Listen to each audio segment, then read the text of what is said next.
പ്രാചി തന്റെ അമ്മ വീട്ടിൽ നിന്ന് ഭർത്താവിന്റെ വീട്ടിലേക്ക് പോകാനായി റെഡിയായി പുറത്തേക്ക് വരുന്നു. ശരിയമ്മേ, ഞാൻ പോവുകയാണ്. ശ്രദ്ധിച്ചു പോകണം കേട്ടോ. ഈ ടാക്സിക്കാരന് പൈസ കൊടുക്കേണ്ട. ഇത് നിന്റെ അകന്ന ബന്ധത്തിൽപ്പെട്ട ഒരു അങ്കിളാണ്. ചൂട് കൂടുതലാണ്. വഴിയിൽ വെച്ച് ദാഹം തോന്നിയാൽ വാങ്ങിച്ചു കുടിക്കരുത്. ആരോടെങ്കിലും മേടിച്ചു കുടിക്കണം. 2 പൈസയെങ്കിലും സമ്പാദിക്കാനാകും. നിങ്ങൾ പറഞ്ഞത് ശരിയാണമ്മേ, ഞാൻ പോവുകയാണ്. പ്രാചിക്കും തന്റെ പിശുക്കിയായ അമ്മയുടെ എല്ലാ ഗുണങ്ങളും കിട്ടിയിട്ടുണ്ട്. അവളുടെ അമ്മയുടെ കയ്യിലോ ഭർത്തൃ വീട്ടുകാരുടെ കയ്യിലോ പൈസയുടെ യാതൊരു കുറവും ഉണ്ടായിരുന്നില്ല. എന്നിട്ടും അവളിൽ പിശുക്കത്തരം നിറഞ്ഞു നിന്നിരുന്നു. പ്രാചിയുടെ 2 കുടുംബങ്ങളും പൈസയുടെ കാര്യത്തിൽ ഒരുപോലെയായിരുന്നു. പക്ഷേ ധനികനായ കുടുംബത്തിലെ മകളും മരുമകളുമായിരുന്നിട്ടും അവൾ നല്ല പിശുക്കിയായിരുന്നു. കുറച്ചു സമയത്തിനു ശേഷം അവൾ ടാക്സിയിൽ ഭർത്തൃഗൃഹത്തിൽ എത്തിച്ചേർന്നു. വണ്ടിയിൽ നിന്ന് ഇറങ്ങുമ്പോൾ അവളുടെ 7 വയസ്സുള്ള മകൻ യഷ് പറഞ്ഞു, മമ്മി ഇന്ന് എന്തൊരു ചൂടാണ്. ഐസ്ക്രീം വാങ്ങിത്തരാമോ അമ്മേ? വെറുതെ പൈസ ചെലവാക്കേണ്ട ഒരാവശ്യവും ഇല്ല. നീ 5 ദിവസം മുമ്പേ ഷീറ്റിന്റെ മുകളിൽ ഐസ്ക്രീം വീഴ്ത്തിയതല്ലേ? അത് ഞാൻ തിരിച്ചെടുത്ത് ഒരു പാത്രത്തിൽ വെച്ച് ഫ്രിഡ്ജിൽ വെച്ചിട്ടുണ്ട്. നല്ലവണ്ണം തണുത്തിട്ടുണ്ടാകും. നീ അകത്ത് പോയി അതെടുത്ത് കഴിച്ചോ. ഉമേഷ് അങ്കിൾ അവളുടെ പിശുക്ക് കണ്ട് ആശ്ചര്യപ്പെട്ടു. അതുകൊണ്ട് അയാൾക്ക് അവളോട് പൈസ ചോദിക്കാനുള്ള ധൈര്യമുണ്ടായിരുന്നില്ല. അകത്ത് ചെന്ന് അവൾ അവളുടെ ഭർത്താവിന്റെ അമ്മയുടെ കാല് തൊട്ട് വന്ദിച്ചു. ഫ്രിഡ്ജിൽ നിന്നെടുത്ത് യഷിന് ആ ഐസ്ക്രീം കൊടുത്തു. അപ്പോഴാണ് അവളുടെ നാത്തൂൻ കോളേജിൽ നിന്ന് വന്നത്. ഹേയ് യേഷ്, എന്തൊക്കെയുണ്ട് എന്റെ ലിറ്റിൽ ചാം? ആ ഏട്ടത്തി, അമ്മ വീട്ടിൽ നിന്ന് വന്നല്ലോ. 4-5 ദിവസം താമസിച്ചു വന്നതുകൊണ്ട് ആന്റി മിഠായി തന്നയച്ചിട്ടുണ്ടാകുമല്ലോ. ഓ, മധുരപലഹാരം. 1 മിനിറ്റ് നിൽക്ക്, ഞാൻ ഇപ്പോൾ തരാം. പ്രാചി അകത്തേക്ക് പോയി ബാഗിൽ നിന്നും പ്ലാസ്റ്റിക്കിന്റെ ഒരു ബോക്സ് എടുക്കുന്നു. അതിൽ വീട്ടിലുണ്ടാക്കിയ ആട്ടയുടെ ലഡു ഉണ്ടായിരുന്നു. ഇതെടുത്ത് കഴിക്കൂ, അമ്മ തന്നയച്ചതാണ്. ഇതെന്താണ് ഏട്ടത്തി? ആട്ടയുടെ ലഡു. എന്താണെന്ന് വെച്ചാൽ റേഷനിൽ ഗോതമ്പാട്ടയും പഞ്ചസാരയും കിട്ടിയിരുന്നു. നിനക്കറിയില്ലേ, ഇപ്പോൾ മധുരപലഹാരങ്ങൾക്കെല്ലാം മാർക്കറ്റിൽ നല്ല വിലയാണ്. എന്റെ ഈശ്വരാ, ഇത് ഞാൻ എങ്ങനെ മറക്കും? ഏട്ടത്തിയുടെ അമ്മ പിശുക്കന്മാരുടെ പരമ്പരയിൽ നിന്നാണ് വരുന്നത്. ഏയ് വേണ്ട ഏട്ടത്തി, ഞാൻ വൈകുന്നേരം കഴിച്ചുകൊള്ളാം കേട്ടോ. ഇപ്പോഴല്ലേ മധുരപലഹാരം വേണമെന്ന് പറഞ്ഞുകൊണ്ടിരുന്നത്? ഭർത്താവിന്റെ അമ്മയും നാത്തൂനും പരസ്പരം മുഖത്തു നോക്കിയിരുന്നു. അതിനുശേഷം പ്രാചി തന്റെ മുറിയിലേക്ക് പോകുന്നു. പിന്നെ വൈകുന്നേരം ഡിന്നർ ഉണ്ടാക്കാനായി കിച്ചണിലേക്ക് പോകുന്നു. അവിടെ അവൾ 5 പേർക്ക് ഭക്ഷണം ഉണ്ടാക്കുന്നതിനായി 1 ഉള്ളിയും ഉരുളക്കിഴങ്ങും തക്കാളിയും അരിഞ്ഞുകൊണ്ടിരിക്കുന്നു. തന്റെ പിശുക്കുകൊണ്ട് പ്രാചി അതിന്റെ തൊലിയും കൂടി പച്ചക്കറിയിൽ അരിഞ്ഞിട്ടിരുന്നു. മരുമോളെ, ഇതെന്താണ്? നീ പച്ചക്കറിയുടെ തൊലിയും ഇതിൽ അരിഞ്ഞിട്ടിരിക്കുന്നോ? അയ്യോ അമ്മേ, പച്ചക്കറിക്കാരൻ പച്ചക്കറികൾ തൂക്കുന്നത് അതിന്റെ തൊലിയോട് തന്നെയാണ്. പിന്നെ നമ്മളത് പൈസ കൊടുത്ത് വാങ്ങിയിട്ട് അതിന്റെ തൊലികൾ എങ്ങനെ കളയും? ഹേ റാം, ഇവളെ കണ്ടിട്ട് കഴിഞ്ഞ ജന്മത്തിൽ പിശുക്ക് രാജ്യത്തെ മഹാറാണിയാണെന്ന് തോന്നുന്നു. പ്രാചിയുടെ പിശുക്കുകൊണ്ട് വീട്ടിലെല്ലാവരും വളരെ പ്രയാസത്തിലായിരുന്നു. പിന്നെ അടുത്ത ദിവസം ഉച്ചയ്ക്ക് യഷ് സ്കൂളിൽ നിന്ന് വരുന്നു. മമ്മി, നല്ല ചൂടുണ്ട്. കുറച്ചു സമയം AC ഓണാക്ക്. ഭ്രാന്ത് പിടിച്ചോ? AC-യുടെ ബില്ല് എത്രയാകുമെന്ന് അറിയില്ലേ? ചൂടുണ്ടെങ്കിൽ ഒരു കാര്യം ചെയ്യ്.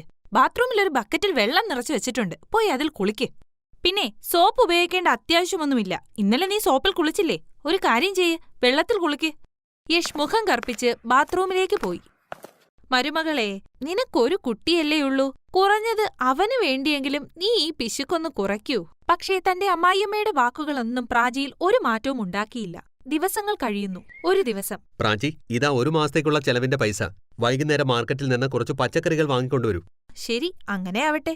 റോനക് പ്രാചിക്ക് പൈസയും കൊടുത്ത് ഓഫീസിലേക്ക് പോകുന്നു. വീട്ടിലെ സകല ജോലിയും കഴിഞ്ഞ് പ്രാചി തന്റെ മുറിയിലേക്ക് പോകുമ്പോൾ ഒരു പച്ചക്കറി വിൽപ്പനക്കാരന്റെ ശബ്ദം കേൾക്കുന്നു. ഷിംല മുളക്, ക്യാരറ്റ്, ഉരുളക്കിഴങ്ങ് വാങ്ങൂ. ഇപ്പോൾ പുറത്ത് നല്ല ചൂടാണ്. പച്ചക്കറി വാങ്ങാൻ ഇത്ര ദൂരം മാർക്കറ്റിൽ പോകാൻ ആർക്കാണാവുക? ഇത്രയും ചിന്തിച്ച് പ്രാചി പുറത്തേക്ക് ആ ഉന്തുവണ്ടിക്കാരന്റെ അടുത്തേക്ക് പോകുന്നു. ഭയ്യാ, ഇതിനെന്താണ് വില? കിലോയ്ക്ക് 40 രൂപ. ഇത്ര വിലയോ? കോളിഫ്ലവറിനും ഷിംല മുളകിനും? സഹോദരി, എല്ലാറ്റിനും ഒരേ വിലയാണ്. നിങ്ങൾ എന്താണ് പറയുന്നത്? പോകൂ, ഇത്രയും വിലയുള്ളതൊന്നും വാങ്ങുന്നില്ല. ഇതെന്തൊരു സ്ത്രീയായത്? എല്ലാ ദിവസവും പച്ചക്കറികളെ കുറിച്ച് അന്വേഷിച്ചിട്ട് തിരിച്ചു പോകും. അവൾ വൈകുന്നേരം നടന്ന് 6 കിലോമീറ്റർ ദൂരെയുള്ള മാർക്കറ്റിൽ പച്ചക്കറി വാങ്ങാൻ പോകുന്നു. അവിടെ ചെന്നും പച്ചക്കറിക്കാരനോട് ഇതുപോലെ വാഗ്വാദം നടത്തുന്നു. മാഡം, ഇപ്പോഴുള്ള വിലയിലാ പച്ചക്കറികൾ കൊടുക്കുന്നത്. വില കുറച്ചൊന്നും ഞങ്ങൾക്ക് വിൽക്കാൻ പറ്റില്ല. പിന്നെ വില കുറഞ്ഞത് കിട്ടണമെങ്കിൽ എല്ലാ ദിവസവും രാവിലെ 5 മണിക്ക് മാർക്കറ്റ് തുറക്കുന്നുണ്ട്. അവിടെ പഴയ പച്ചക്കറികൾ പകുതിയിലും താഴെ വിലക്ക് കിട്ടും. വളരെ കുറഞ്ഞ പൈസക്ക്. വന്നിട്ട് അതും വാങ്ങിപ്പോയ്ക്കോ. എന്ത്? ചെറിയ വിലയ്ക്ക് പച്ചക്കറിയോ? ഇതെല്ലാം ചിന്തിച്ച് പ്രാചി വീട്ടിലേക്ക് വരുന്നു. പിറ്റേ ദിവസം രാവിലെ 4 മണിക്ക് എഴുന്നേറ്റ് മാർക്കറ്റിലേക്ക് പോകുന്നു. അവിടെ പച്ചക്കറികളുടെ കുറഞ്ഞ വില കേട്ട് അവൾ ആശ്ചര്യപ്പെടുന്നു. കിലോയ്ക്ക് 5 രൂപയ്ക്ക് പച്ചക്കറി. കിലോ 5 രൂപ. 5 രൂപയെ കിലോയ്ക്കുള്ളൂ? എന്റെ ഭഗവാനെ, ലോട്ടറി അടിച്ചല്ലോ. ഈ കോളിഫ്ലവറിൽ കുറച്ച് ചെളിയുണ്ട്. പിന്നെ തക്കാളി കുറച്ച് പഴകിയിട്ടുണ്ട്. ഇതെല്ലാം മിക്സായി വയറിലേക്കല്ലേ പോകുന്നത്. പിന്നെ രാവിലെ ഫ്ലഷ് ആക്കുകയും ചെയ്യും. പിന്നെന്തിനാണ് ഫ്രഷ് വാങ്ങുന്നത്? പൈസ സേവും ചെയ്യണ്ടേ? പ്രാചി പെട്ടെന്ന് തന്നെ പഴകിയതും വില കുറഞ്ഞതുമായ പച്ചക്കറികൾ വാങ്ങുന്നു. ഹായ്, ഈ പച്ചക്കറികൾ ശരിക്കും 500 രൂപ വിലയുണ്ടാകും. പക്ഷേ 100 രൂപയ്ക്ക് വാങ്ങി ഞാൻ 400 രൂപ ലാഭിച്ചു. പിന്നെ ആ പച്ചക്കറികൾ ഉണ്ടാക്കി എല്ലാവർക്കും കഴിക്കാൻ കൊടുത്തു. ആദ്യ ദിവസം പച്ചക്കറിയുടെ സ്വാദ് എല്ലാവർക്കും എന്തോ പോലെ തോന്നി. പക്ഷേ ആരും ഒന്നും പറഞ്ഞില്ല. പക്ഷേ അവൾ ഇത് തുടർന്നുകൊണ്ടേയിരുന്നു. ഈ പച്ചക്കറിയിൽ നിന്ന് ദുർഗന്ധം വരുന്നു, എനിക്ക് കഴിക്കാനൊന്നും വേണ്ട. മിണ്ടാതിരിക്ക് യേശ്. എന്താണ് ഉണ്ടാക്കിയെന്ന് വെച്ചാൽ മിണ്ടാതെ കഴിക്ക്. ശരിയാണ് ഏട്ടത്തി, പച്ചക്കറിക്കിപ്പോൾ ആ രുചിയില്ല. ഇത്ര ധനികയായിട്ടും മരുമകൾ വളരെ പിശുക്കിയാണ്. തീർച്ചയായും തന്റെ പിശുക്ക് അവൾ ഈ പച്ചക്കറിയിലും കാണിച്ചിട്ടുണ്ടാകും. ഞാൻ എന്തെങ്കിലും പറഞ്ഞാൽ മറ്റുള്ളവർ ഏറ്റുപിടിക്കും, പിന്നെ വഴക്കാകും. അങ്ങനെ ദിവസങ്ങൾ കഴിഞ്ഞു പോകുന്നു. പക്ഷേ ഈ കാര്യങ്ങൾ തുടർന്നുകൊണ്ടിരിക്കുന്നു. അങ്ങനെ ഒരു ദിവസം ദില്ലിയിൽ നിന്ന് ഇളയമ്മയും വരുന്നു. അപ്പോൾ പ്രാചി ആ പഴകിയ പച്ചക്കറികൾ ഉണ്ടാക്കി അതിഥികൾക്ക് കൊടുക്കുന്നു. അയ്യോ, എന്റെ ഭർത്താവിന്റെ വീട്ടുകാർ പാവങ്ങളാണ്. പാവങ്ങളായിട്ടും ഇങ്ങനെയുള്ള ഭക്ഷണം ഇതുവരെ കഴിച്ചിട്ടില്ല. ധനികർക്ക് ഭക്ഷണത്തിന്റെ സ്വാദ് മനസ്സിലാവുന്നില്ലേ? പിന്നെ എന്തിനാണ് നിങ്ങൾ ഇങ്ങനെയുള്ള ഭക്ഷണം കഴിക്കുന്നത്?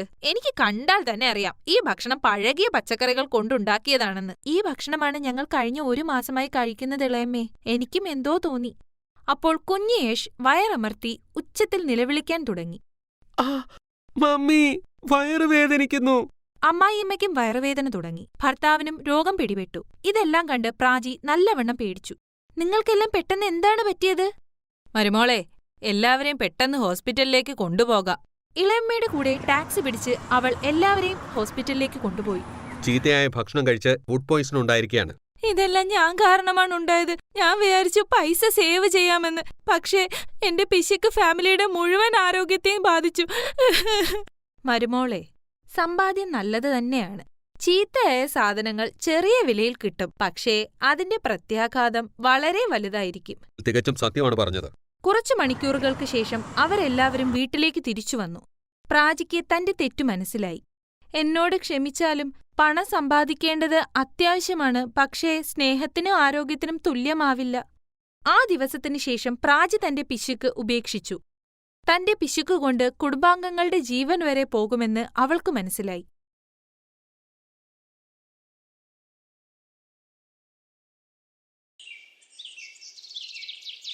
പാർവതി തന്റെ മരുമകളായ സോനത്തിനെ കാത്ത് കയ്യിൽ താലപ്പൊലിയുമായി നിന്നു. മരുമകളെ ആരതി ഒഴിഞ്ഞ് പാർവതി പറഞ്ഞു, സോനം മോളെ, നിന്റെ കാലുകൊണ്ട് കലം ചവിട്ടി കേറിവാ. സോനം കലം ചവിട്ടി അകത്തേക്ക് കയറി. ആ വീട് കണ്ട് സോനം പറഞ്ഞു, സൂരജ്, നിന്റെ വീട് എന്ത് ചെറുതാണ്.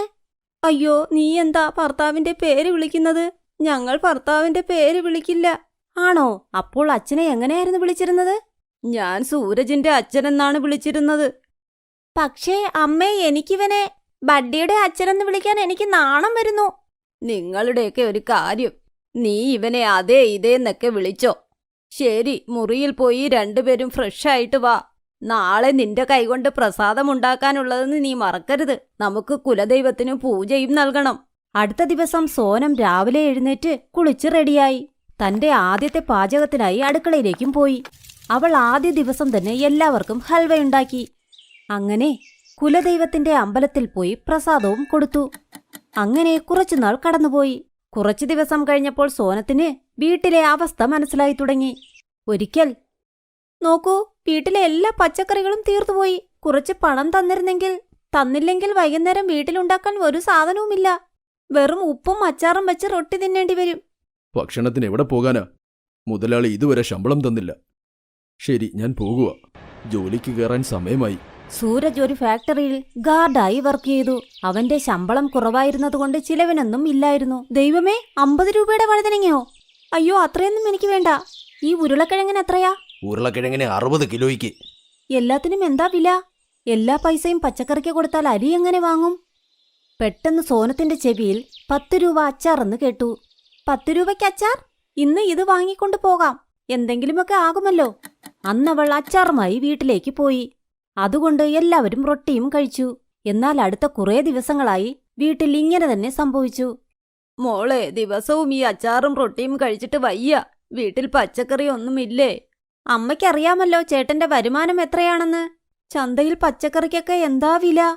ചേച്ചി പറഞ്ഞത് ശരിയാ, ഉള്ളത് വെച്ച് കഴിക്കാം.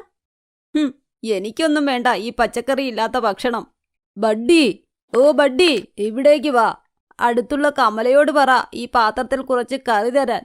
8 വയസ്സുള്ള ബഡ്ഡി അപ്പോൾ പാത്രവുമെടുത്ത് അടുത്തുള്ള കമല മുത്തശ്ശിയുടെ അടുത്തേക്ക് പോയി. ഹാ പറ ബഡ്ഡി, ഈ പാത്രവും കൊണ്ടെന്തിനാ വന്നത്? മുത്തശ്ശി കുറച്ച് കറി ചോദിച്ചു. കമല അപ്പോൾ മനസ്സിൽ ചിന്തിച്ചു, ഇന്നിവർക്ക് കറി കൊടുത്തു വിട്ടാൽ വീണ്ടും പാത്രം കൊണ്ട് കറി ചോദിച്ചു വരും. ഒരു കാര്യം ചെയ്യാം, ഇന്നലത്തെ ബാക്കി പച്ചക്കറിയുണ്ട്, അത് കൊടുത്തുവിടാം. കമല ബഡ്ഡിക്ക് പഴയ പച്ചക്കറികൾ കൊടുത്തുവിട്ടു. അത് അവരെല്ലാവരും കഴിച്ചു. വൈകുന്നേരം അവൾ ചന്തയിൽ പോയി 10 രൂപയ്ക്ക് കുറച്ച് പച്ചക്കറികൾ വാങ്ങി. എന്നാൽ അതുകൊണ്ട് കുറച്ച് കറിയേ ഉണ്ടാക്കാൻ പറ്റിയുള്ളൂ. അത് അമ്മായിയമ്മയ്ക്ക് മാത്രമേ തികഞ്ഞുള്ളൂ. ഒരിക്കൽ എന്നും പച്ചക്കറികൾ കടയിന്ന് വാങ്ങേണ്ട അവസ്ഥയാണ്. അതൊക്കെ എന്റെ ഗ്രാമത്തിൽ. അവിടെ പാടത്തു നിന്ന് വാങ്ങിയാൽ എന്ത് ലാഭമാ? കുറച്ച് പച്ചക്കറി മുറ്റത്ത് വളർത്തിയിരുന്നെങ്കിൽ അതിൽ നിന്ന് കുറച്ച് കിട്ടുമായിരുന്നു. എന്നാൽ ഇവിടെ അത്രയും സ്ഥലമില്ല അങ്ങനെ ചെയ്യാൻ. നഗരത്തിൽ ഒരിടത്തും സ്ഥലം കിട്ടില്ലല്ലോ, പച്ചക്കറിയും വളരില്ല. അപ്പോൾ ഞാൻ എങ്ങനെ ചെയ്യും അത്? അതിനുശേഷം സോനം വീട്ടിലെ പണികളെല്ലാം ചെയ്തു. എന്നാൽ അപ്പോഴും അവളുടെ മനസ്സിൽ ഇത് തന്നെ ചിന്തിച്ചു. അവൾ വൈകുന്നേരം തുണിയെടുക്കാൻ പോയി. അപ്പോൾ കാലിയായി കിടക്കുന്ന ടെറസ് കണ്ട് അവൾ ചിന്തിച്ചു, ഞാൻ എന്തൊരു മന്ദബുദ്ധിയാ! ഇത്രയും വലിയ ടെറസ് ഉള്ളപ്പോൾ എന്തുകൊണ്ട് ഇവിടെ പച്ചക്കറി വളർത്തിക്കൂടാ? എന്നാൽ കുറച്ച് കഷ്ടപ്പെടണം. സോനത്തിന്റെ മനസ്സിൽ ഉത്സാഹം തോന്നിത്തുടങ്ങി. അവൾ അന്ന് തന്നെ അവിടെല്ലാം മണ്ണിട്ട് അതിൽ വിത്തുകളിട്ട് പച്ചക്കറി വളർത്താൻ തുടങ്ങി. പിന്നെ അതവൾ നന്നായി പരിപാലിക്കാനും തുടങ്ങി. ദിവസങ്ങൾക്കുള്ളിൽ പച്ചക്കറികൾ നന്നായി വളർന്നു. ഇത് കണ്ട് സോനത്തിന് വളരെ സന്തോഷമായി. അമ്മേ, കറി നന്നായിട്ടുണ്ട്, നല്ല രുചി. സത്യമായിട്ടും കൊള്ളാം, ഇതിന് നല്ല രുചിയുണ്ട്. നമ്മൾ വളർത്തുന്ന പച്ചക്കറിക്ക് രുചി വേറെ തന്നെയാ. ഇത് എന്റെ മരുമകളുടെ അധ്വാനമാണ്. നഗരമായിരുന്നിട്ടും അവൾ നല്ലതുപോലെ പച്ചക്കറി വിളവെടുത്തു. മോളെ, എനിക്ക് കുറച്ചുകൂടി കറിതാ. എനിക്ക് നന്നായിട്ട് ഇഷ്ടപ്പെട്ടു. നിന്റെ ഗ്രാമത്തിലെ പച്ചക്കറികൾ കഴിക്കുന്നത് പോലെ തോന്നുന്നു. ഗ്രാമത്തിൽ നിന്നും നഗരത്തിലേക്ക് പച്ചക്കറികൾ വരുന്നതുകൊണ്ട് അത് പഴകി കേടാകും. അതിന് ഒരു സ്വാദും കാണില്ല. നീ അവിടെ അധ്വാനിച്ച് ഞങ്ങൾക്കിപ്പോൾ നീ നല്ല പച്ചക്കറികൾ തരുന്നു. നിന്നെ പ്രശംസിക്കാതിരിക്കാൻ വയ്യ. സോനത്തിനും അവൾ നട്ടുവളർത്തുന്നത് ഇഷ്ടമായിരുന്നു. അവൾ ഒഴിവു സമയങ്ങളിൽ അത് പരിപാലിക്കാനും തുടങ്ങി. ഒരു ദിവസം, നീ നന്നായി അധ്വാനിക്കുന്നുണ്ട് സോനം. ഇന്ന് നീ കാരണം നമുക്ക് പച്ചക്കറിയുടെ പൈസ ലാഭമുണ്ട്. പിന്നെ നമുക്ക് നല്ല പച്ചക്കറിയും കഴിക്കാൻ കിട്ടുന്നുണ്ട്. അപ്പോൾ അവിടേക്ക് കമല വന്നു. അതെ മോളെ, എന്റെ വീട്ടിലെ പച്ചക്കറികളെല്ലാം തീർന്നു. ചന്തയിൽ പോകാൻ ആരുമില്ല. മോള് പോയി ടെറസിൽ നിന്നും കുറച്ച് പച്ചക്കറികൾ കൊണ്ടുവാ. എങ്ങനെ, നീ അന്ന് തന്നതുപോലെ പഴകിയ പച്ചക്കറികളോ? മോളെ, ഇവിടെയും കുറച്ച് പഴകിയ പച്ചക്കറികളില്ലേ? അത് കമലയ്ക്കങ്ങ് കൊടുത്തേക്ക്. നീ അന്ന് ചെയ്ത കാര്യത്തിൽ എന്റെ മനസ്സ് നന്നായി വിഷമിച്ചിരുന്നു. പാർവതി, എന്നോട് ക്ഷമിക്ക്, ഞാൻ തെറ്റ് ചെയ്തിട്ടുണ്ട്. കുഴപ്പമൊന്നുമില്ല അമ്മേ, അമ്മ ഇരിക്കെ, ഞാൻ പോയി വഴുതനങ്ങ കൊണ്ടുവരാം. സോനം ടെറസിൽ പോയി അവർക്ക് വഴുതനങ്ങ പറിച്ചു കൊടുത്തു. അവൾ അടുത്ത ദിവസവും സോനത്തിന്റെ വീട്ടിലേക്ക് വന്നു. സോനം മോളെ, ഇത്രയും നല്ല പച്ചക്കറി ഞാൻ നഗരത്തിൽ കഴിച്ചിട്ടേയില്ല. എന്ത് സ്വാദാണതിന്! മോൾ ഇന്നും കൂടെ കുറച്ച് പച്ചക്കറികൾ എനിക്ക് തന്നേ പറ്റൂ. അതിനു പകരം ഞാൻ പൈസ തരാം. വേണ്ട വേണ്ടമ്മേ, കുഴപ്പമില്ല, ഞാൻ ഇപ്പോൾ തരാം. സോനം ടെറസിൽ നിന്ന് പച്ചക്കറികൾ കൊണ്ടു കൊടുത്തു. അതിനു പകരം കമല അവൾക്ക് പൈസയും കൊടുത്തു. വയ്ക്ക് മോളെ, ഇത് നിന്റെ അധ്വാനത്തിൻ്റെതാ. നമ്മൾ ചന്തയിൽ പോയി പച്ചക്കറി വാങ്ങുമ്പോൾ അവിടെയും പൈസ കൊടുക്കണ്ടേ? പിന്നെ എനിക്ക് തോന്നിയ കാര്യമാണ്. നിനക്കിത് ചന്തയിൽ കൊണ്ടുപോയി വിറ്റ് പൈസ ഉണ്ടാക്കിക്കൂടെ? ആദ്യമായി മറ്റൊരാളുടെ പ്രശംസ കേട്ട് സോനത്തിന് വളരെ സന്തോഷമായി. അതവൾ ഒരു തൊഴിലാക്കാനും ചിന്തിച്ചു തുടങ്ങി. അവൾ വീടിനു വെളിയിൽ ജൈവ പച്ചക്കറി എന്ന ബോർഡും വച്ചു. ആർക്കൊക്കെ ജൈവ പച്ചക്കറികൾ വേണ്ടി വന്നോ അവളുടെ വീട്ടിൽ വന്ന് അവളുടെ ടെറസിൽ നിന്നും പച്ചക്കറികൾ വാങ്ങി. സോനം, എനിക്ക് 2 കിലോ വഴുതനങ്ങ, 1 കിലോ ഉരുളക്കിഴങ്ങും വെണ്ടക്കയും താ. ശരി ശരി, ഇപ്പോൾ തന്നെ തരാം. സോനം, നീ കാരണം ഞങ്ങൾക്കിപ്പോൾ നല്ല പച്ചക്കറികൾ കഴിക്കാൻ പറ്റുന്നുണ്ട്. ഇതാ 300 രൂപ. ഇപ്പോൾ അവളുടെ ജീവിതശൈലി തന്നെ മാറി. കാരണം അവർ പച്ചക്കറി കഴിക്കുന്നതിനോടൊപ്പം പച്ചക്കറിയിൽ നിന്ന് വരുമാനവും കണ്ടെത്തി. ഇപ്പോൾ വീട്ടുചിലവ് നടന്നു പോകുന്നത് പച്ചക്കറികൾ വിറ്റായിരുന്നു. ഇപ്പോൾ സൂരജിന്റെ ശമ്പളവും ഒരു പ്രശ്നമായി മാറിയില്ല. അങ്ങനെ അവർ സന്തോഷത്തോടെ ജീവിച്ചു. Thanks for watching.